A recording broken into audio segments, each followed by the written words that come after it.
right, let's do it. Welcome into the show. You're watching Philadelphia Eagles Now. My name is Chase Sr., and no matter where you are, how you're tuned in, thank you so much for making today's show a part of your day. A lot that I want to get into here. Eagles owner Jeffrey Lurie is hungry to bring home a third Lombardi trophy. I know the Eagles just won Super Bowl 59 back in February against Kansas City in New Orleans, but the Eagles are already looking ahead to the 2025 season. I love that championship mentality and that short memory. On the back half of the show, it seems inevitable at this point that Eagles head coach Nick Sirianni is going to land a contract extension. Before we talk about those two topics, can we get to 120,000 subscribers before the NFL draft? It's coming up at the end of April. We'll be live for every single day, every single round, every single pick. You don't want to miss our coverage, and you don't want to miss our daily and year-round coverage of the Birds. 2,400 people away from 120,000 subscribers, so hit that sub button right now. I failed elementary algebra at Temple University. I'm just not good at math, but I can talk. So let's talk right now. For Eagles owner Jeffrey Lurie, quite the resume that he's been able to put together. He's one of, if not the best owners in American professional sports. Not just judging that based off of championships won, because obviously Robert Kraft has more and others have more as owners of their respective teams, but with how he runs his business and the Eagles' longevity as far as success, what he's turned the Eagles into, the evaluation of that organization, how much it's valued right now, and the worldwide power that the Eagles have. Jeffrey Lurie is a fantastic owner. If he's not the best, he's one of the best in American professional sports. And think about what he's been able to do in leading the Eagles. Bought the Birds in 1994. They were in a bad spot.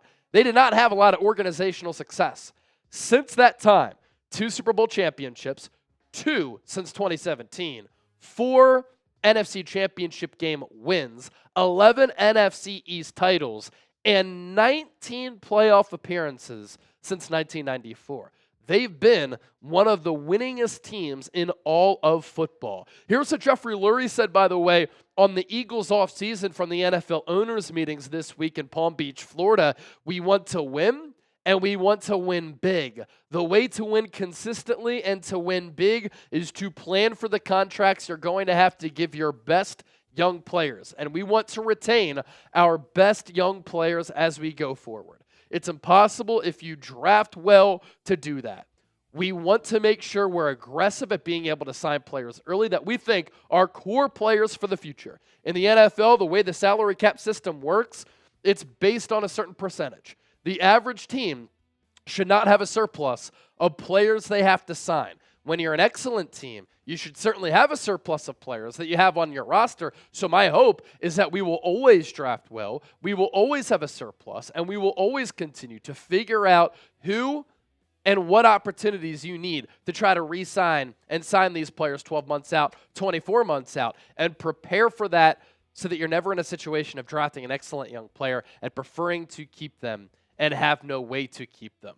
This is a great way to run a football operation, and this is what has allowed the Eagles to be successful over the last several years. The NFL salary cap has continued to go up. Player salaries have increased with that. Howie Roseman has been a magician with the cap, being able to pull off salary cap gymnastics, and the Eagles have been ahead of the curve with creative ways of structuring contracts, signing players, getting ahead of these things. And something that Jerry Jones said this week really stood out to me, and it's why the Dallas Cowboys have not had championship-level success since they won that last Super Bowl about 3 decades ago. Jerry Jones said, I'm fine waiting to sign these players. If I have to pay more for these players, I'm cool with that because that means that we got it right. So giving millions and millions and millions of dollars, more than you needed to a player, is good business? No, it's not. And I'm happy that Jeffrey Lurie and Howie Roseman know that, and Jerry Jones does not. Here's Lurie on trying to win a 3rd Super Bowl, and I just love the mentality of the organization here. I feel like I'm just as hungry, if not more now, for a 3rd championship. Ever since the parade, I don't know that there's been one day where we're not discussing something in terms of the planning process to try to get a third. It's nonstop. It's a burning desire to get that third, and we'll go from there. It's an obsession. Maybe it's not healthy, but I think it's worthwhile. Look, it might be an unhealthy obsession. I call it a healthy obsession, right? To be great at anything in life, you have to have an unrelenting work ethic. You have to have passion. You cannot be content. You can't be okay with winning a Super Bowl last year. You win that Super Bowl, you celebrate that, you go on that Super Bowl parade, and you celebrate the fact that you're bringing home another Lombardi trophy. But a 2025 season is quickly approaching, and it awaits. And how are you going to duplicate that success? How are you going to improve? How are you going to get better? This is not just in professional sports. It's in all walks of life. If you want to lose weight, you can't be content with 10 pounds. You got to keep at it. If you want to own a business, you, of course, celebrate achievements, but you keep it moving. In professional sports, you win a championship, it's great. That's what you strive out to do for that season. There are other seasons that are going to come up around the corner, and that's the dog championship alpha mindset that the Eagles organization is operating with, and that's why right now they're the gold standard of the National Football League. Jeffrey Lurie also said something very interesting. He brought this up. Are the Philadelphia Eagles and the 2024 team the best NFL team in the history of this league? Here's what the Eagles owner said. I'd almost like to say that. Has there been a better NFL team than the 2024 Eagles? Just roster-wise, incredibly capable, very well coached, all sides of the ball, really hard to pinpoint a weakness. And you think about the Eagles roster, right? Best offensive line in football, best wide receiver duo in football, best running back in football.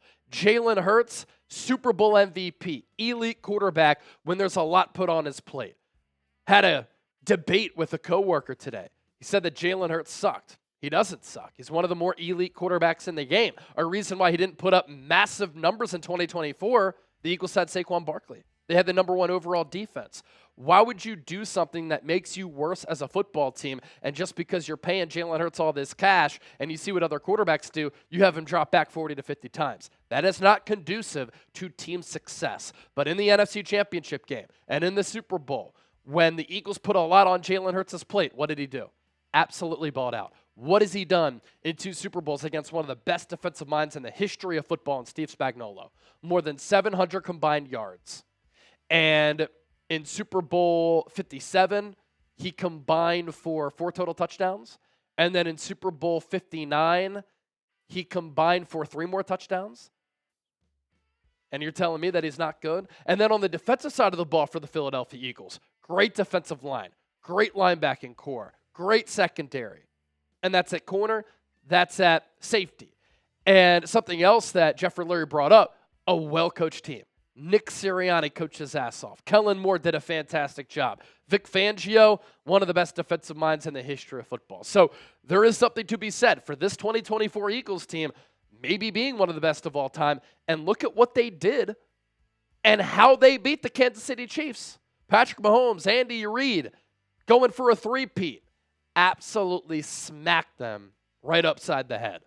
Jeffrey Lurie also commented on the Eagles' looming White House visit. This has been a tradition in American sports that if you win a championship, you go to the White House. I know in this political climate, this is going to get a lot of people up in arms or butt hurt. Unfortunately, I feel bad for you if you feel that way. This is a great honor. And Lurie agrees. He said, we just felt this is a time-honored tradition being invited by the White House. So there was never reticence whatsoever to be celebrated at the White House is a good thing. There were special circumstances in 2018 that were very different. That's when the Eagles did not go, by the way. So this was kind of an obvious choice, and we look forward to it. When you grow up and you hear about, oh, the championship team got to go to the White House, that's what this is. And so we didn't have that opportunity. Now we do. I think we're all looking forward to it. This is really just an invitation from the White House. That's all that it is. We're not politicizing this in any way. Not for us. He also said it's optional. Players who want to go can go. Players who don't want to go do not have to go.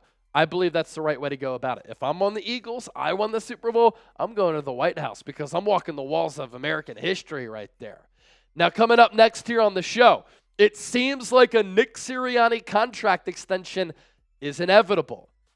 And what Jeffrey Lurie had to say about the Eagles head coach is very telling. Stay tuned for that. But first, Eagles draft hats are available thanks to our friends at Fanatics. Get ahead of the game because the NFL draft is coming up at the end of April. The Eagles picks will be rocking these lids. You can wear yours before they get them.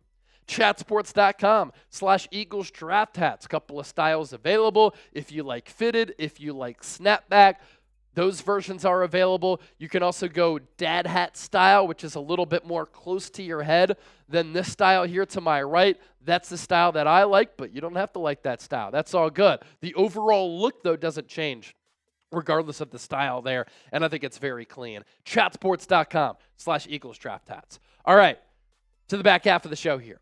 When will Eagles head coach Nick Sirianni get a contract extension? 2025 is the expiring year of his deal. He's made it to the Super Bowl 2 times in 3 years, and in his 4 seasons in Philadelphia, he's the winningest coach in franchise history. Here's what Jeffrey Lurie had to say about his head man. Nick's going to be our coach, and we don't talk publicly about contracts, never have. I'm sure we'll find out soon enough that Nick will be our coach going forward, and he's done an outstanding job. When we were 2-2, we went 16-1 after that, and the one loss was when Jalen Hurts, we were winning the game, got a concussion. So it's not easy to go 16-1 in the NFL. Just overall dominance by Philadelphia. Everything that I had hoped for with Nick, he embodies, whether it's connection, intelligence in so many ways, from football intelligence, emotional intelligence, managing of people, hiring of assistant coaches, growth mindset at all times. It's one of the reasons Howie is so good. Incredible growth mindset. Neither are risk averse. These are all the things that we embody, appreciate, and are a big contributor to the culture that we have. So everything that I had hoped for early on, identifying Nick as the next head coach, has come to pass, and great to work with, and he has a growth mindset. He will get better. Look, there's no other way to deny it. Nick Sirianni is one of the more elite coaches in the National Football League. Being a head coach is not just about calling plays. The number one job of a coach is to win games. And that's all Nick Sirianni's done since he's come to Philadelphia. Super Bowl 59 champion, one of the most impressive and dominant Super Bowl performances that we've ever seen. And when I was in New Orleans, one thing that stood out to me this year as compared to 2 years ago when I was in Arizona, how locked in the Eagles were, how detail-oriented they were. They were not shying away from knocking off the Chiefs and ending their dynastic run. They were not scared of the bright lights. They were ready, and they had a cutthroat, detail-oriented approach all week that starts and ends with Nick Sirianni. He's now been to 2 Super Bowls in 4 years. He has a 48-20 career record, 6-3 in the NFL playoffs. That 48-20 record, the best winning percentage among active head coaches in the National Football League, and it's one of the best of all time. And he's been over 500 every year that he's been the head coach of the Eagles. The number one job of a head coach, win games. A lot of coaches have talent. Not a lot of them win games. Nick Sirianni wins games, and he wins big games. Another important role of a head coach is to build and fortify a culture. When Doug Peterson left, the Eagles culture wasn't in a great spot. Nick Sirianni has rebuilt it. It is intact. And the 2 years that the Eagles have been to the Super Bowl under Sirianni, the vibes of the team have been phenomenal. Starts and ends with the head coach. This is also important too. Sirianni relates to players. And in this modern era, that's important. Society has gotten a little bit soft. Sometimes players want to be catered to. They want to be babied a bit. Sirianni can be their boy. But growth mindset is what Jeffrey Lurie mentioned, right? Reaching for greatness is what the Eagles are about. Nick Sirianni also holds his players accountable. If they're not doing something right, he's going to call them out, and he wants it corrected. He has also built a tremendous coaching staff. Kellen Moore, Vic Fangio last year. And think about the head coaches of the Nick Sirianni tree already. Jonathan Gannon, Shane Steichen, Kellen Moore, other coaches have left. They've been elevated in their roles across the NFL. Another sign of a good coach, players developing, getting better, and improving. Howie Roseman scouts the players. He doesn't coach the players. Sirianni and his staff do that. Sirianni and the staff develop and maximize guys. Philadelphia's been a player development factory under Nick Sirianni. And if you don't call plays, you have to manage the game. And Nick Sirianni struggled managing the game in 2023. Every other year, I think that has been a strength of his. The Eagles within seasons have been able to adapt, evolve, make adjustments. They did it in 2022. They did it in 2021. They did it in 2024.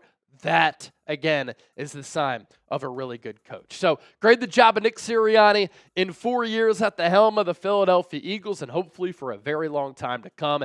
A, B, C, D, or F, share your thoughts with me.